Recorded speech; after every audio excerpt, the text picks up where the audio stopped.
Welcome to public finance class, and this is the fourth module. We'll be talking about government expenditure. Last module we discussed government revenue, and today we'll be discussing about government expenditure. And for this module, we will look at the meaning of public expenditure, and we will also look at the classifications of public expenditure, which are the capital and recurrent expenditure.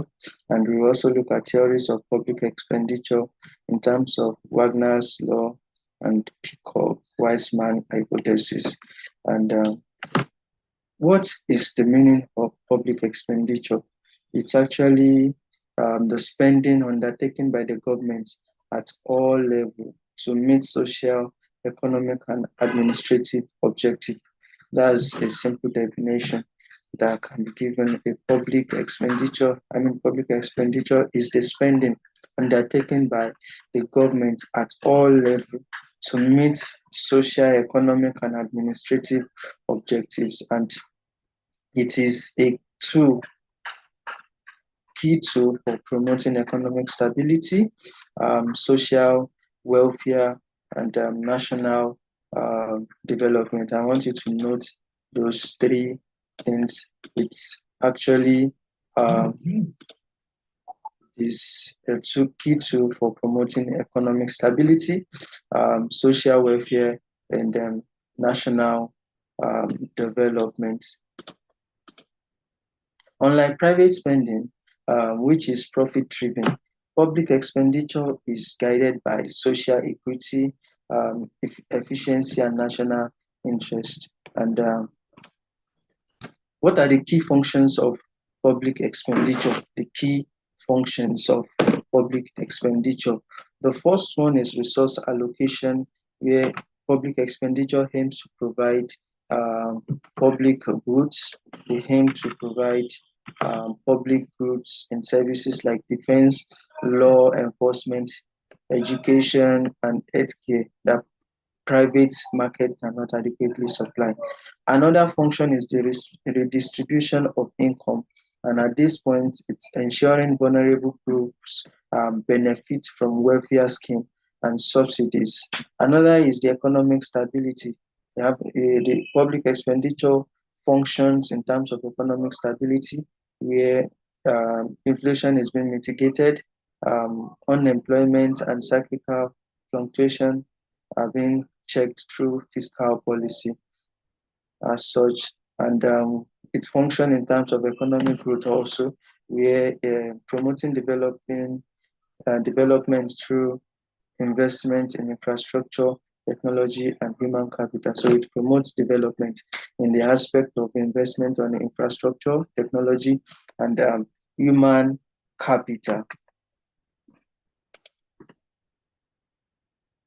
Just like I said, we have a classification of public expenditure. We have the classification of public expenditure, and for effective planning, expenditure is classified into two main categories, which is capital and recurrent. When we talk about capital, it's creating durable long-term assets and expands the productive capacity of the economy. While for the recurrent expenditure is the routine spending needed for the daily functioning of the government and does not create new assets. And we will now look into each of these one after the other now in details. And in terms of definition, capital expenditure is the government spendings that creates long-term assets such as road, schools, hospitals, and more. And the characteristics of capital expenditure is that it creates durable and tangible assets. It is future-oriented with benefit extending over many years. And lastly, it's often financed through borrowings or grants.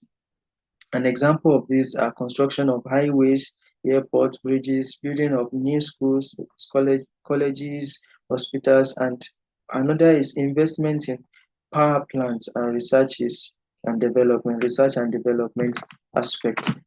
For the recurrent expenditure, it's the continuous spending for the daily operation of the government, such as salaries and maintenance. And characteristics of recurrent expenditure are it's short-term in nature. It is a short-term um, expenditure in nature, and which is typically incurred annually, and it covers administrative costs and sustains existing services, and it does not directly expand productivity capacity, but ensures capital assets remain functional. And example of this is payment of civil servant salaries, wages and pensions, purchase of medical supplies and fuel for government vehicles, um, and interest payment on public debts that were incurred. And what is the interdependence of capital and recurrent spending? Capital and recurrent expenditure are interdependent and are mutually enforcing. For a hospital now, which is capital in nature to function, it needs doctor, salary, and medical supplies to be able to function well. And these that are mentioned are the recurrent expenses that are needed. So the two are interwoven, the two are mutual, they go hand in hand. And the challenge in this is excessive recurrent spending can crowd out capital investment, and large capital projects without adequate recurrent funding can become dysfunctional. And large capital projects without adequate recurrent funding can become dysfunctional. We move to the theories of public expenditure, and I said we'll be talking about two. The first is the Wagner Law, and when we talk about the Wagner Law, Wagner Law of increasing state activity proposes that as economies industrialize and grow, government spendings naturally expand. And the core proposition under this law, one, as national income rises, so does the public demands for service like education, health, and infrastructure also rises. Another is the state takes on a greater role in cultural and welfare development. And lastly, which is another core proposition, is that government expand their regulatory and administrative function to manage complex modern economy. The second theory is the Peacock-Wiseman hypothesis, and for this, it argues that public expenditure grows in discontinuous step-like pattern, which is triggered by social crises like war. And the core proposition in this is that during a crisis, government increases taxes and spendings, and after the crisis ends, the expenditure level remains permanently higher than before. And combining these two theories together under the public finance, both theories complement each other. Economic growth explains long-term trends, while crisis explains sharp short-term increases. In conclusion, the model has been able to establish that government expenditure is a fundamental instrument of state policy, and it's crucial for driving economic development, ensuring social welfare, and maintaining administrative function.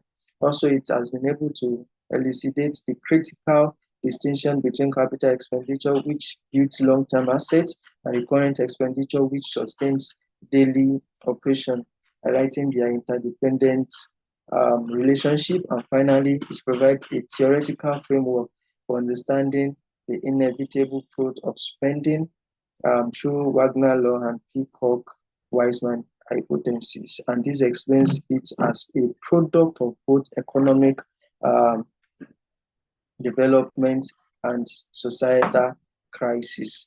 Thank you.